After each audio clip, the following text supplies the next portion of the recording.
Dan's own luggage consisted of one suitcase containing his dress suit, the few decent shirts and ties he possessed, flannels and a blazer, underwear, pyjamas, shaving kit and toothbrush. It was all he could afford, and it would have to do.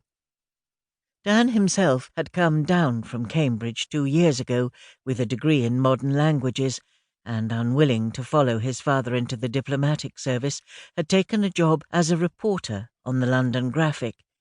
Despite his innate laziness, he'd been surprised to discover that he was, even with the minimum of effort, quite a good journalist. Now, a year later, he'd graduated to being the Graphic's arts correspondent. It wasn't a job that brought him a great deal of money.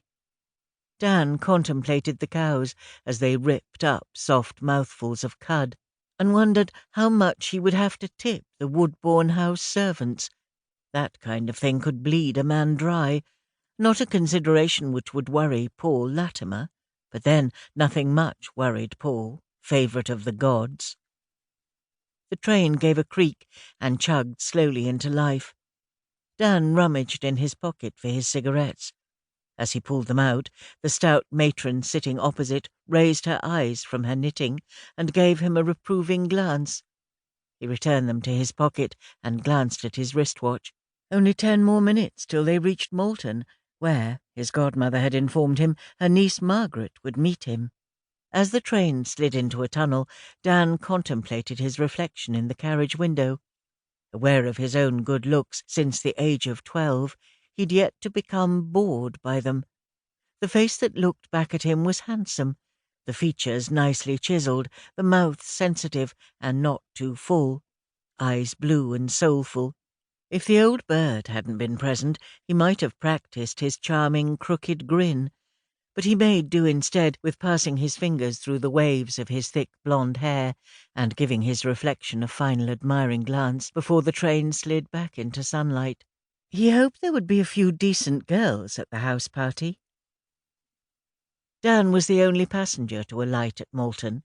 He saw a little 2-seater Austin parked next to the fence by the road, a girl in a short-sleeved blouse and linen trousers leaning against its bonnet.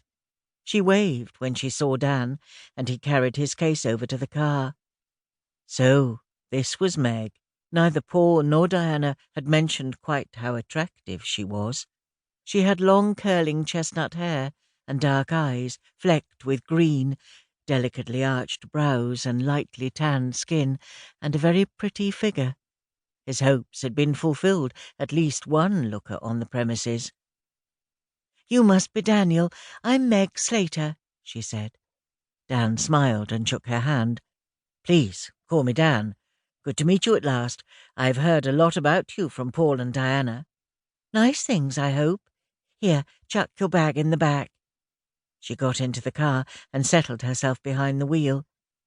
Dan guessed, from the intentness of her gaze and the set of her body, that she hadn't been driving for long. With a grinding of gears, they set off. "Sorry," said Meg. "I only passed my test 2 months ago." She glanced at Dan. He was nice-looking. She liked fair-haired men. "I can't tell you how glad I am to see a house guest under 50. "Am I the first to arrive?" "The first non-geriatric." She made a face. "It's been rather grim at dinner the past few nights. Gerald Cunliffe, you know, the poet. He and his wife arrived 3 days ago. They're nice enough old people, but not terrifically exciting."